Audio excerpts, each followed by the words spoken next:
the last item on the heavy gear list. The next thing you need is your motorcycle helmet. Yep, you didn't hear that wrong. Motorcycle helmet. Motorcycle helmet is what you need if you are the bad guy and your training partner is throwing elbows, knees, and headbutts at you. This is the one you want. You want something that's fairly simple, nice. Not any of this thing that has all these vents or whatever. You want something that's super plain, mostly because your training partner will be clinching you, and you don't. It's just unnecessary hassle of cutting your fingers or your fingernails or whatever. Something just simple and plain, right? Another thing is that there is, on most visors, there's this little lip here that you use to open and close. It's up to you if you want to file this down or remove it. It then makes the helmet harder to open. But, that's just, some like to remove this completely for your partner's safety. And if you are training a lot with your partner and you just want to make sure where this is also a good thing to know where it is if your partner doesn't remove it.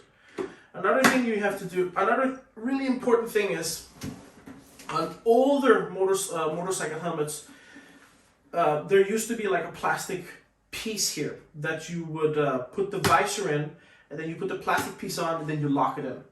If you can find those, and they're new, right? Like, that is a really good helmet to get compared to this one. Because what happens with these types of helmets that you have here, right? When you have these type of helmets, usually when you have it like this and you headbutt or you kick or you elbow or you do anything ballistic right towards the visor, the pressure is going to build up on the sides. So when this bends inwards, there's going to be a lot of pressure here on the side of the helmet. That usually means that whatever it is that's holding this helmet in place, be it the visor or the mechanism inside the visor that's holding it, will break, and usually breaks outwards. So that's a really bad one. I hate it that I couldn't find, when I get this one, I couldn't find the one that has a plastic cover. Those are easier to reinforce. This you can't reinforce. If the internal mechanism here break, you're going to be to either A, forced to tape it over like this, tape it here on the side, which means you can't open the visor, you can't vent out. And if you have this on and you are sweating, it only takes a couple of seconds and the whole thing's fogged up, and then now you can't even drill properly. So second solution would just to buy a completely new helmet, which is also a lot of money to use.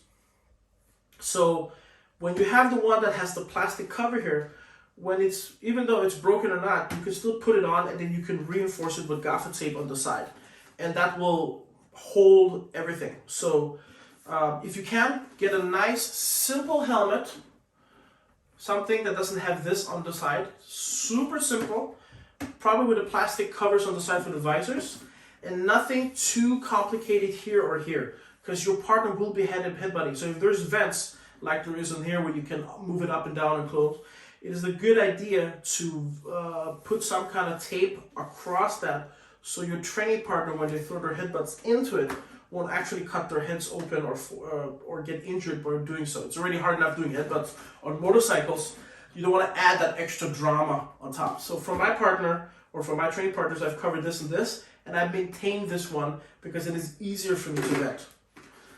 Another thing you have to make sure that when you put this in, make sure it's a helmet that fits snugly, not loose and not too effing tight, because if it's too tight, you're gonna have a headache as well.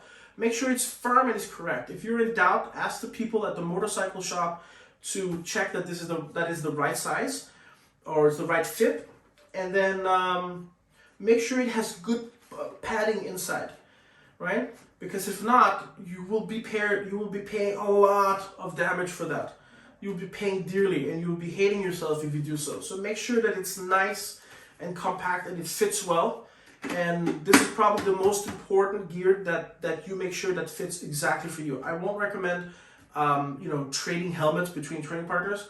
I totally believe that this is your helmet, this belongs on your head, and it should be only your sweat. Because once you start passing this on, unless the padding inside is something you can take out and wash, it's going to get really, really funky, and it's not very sanitary. So make sure that your helmet is for your head only, and it fits you, and it's firm, and it does everything that you need for that. So, motorcycle helmet.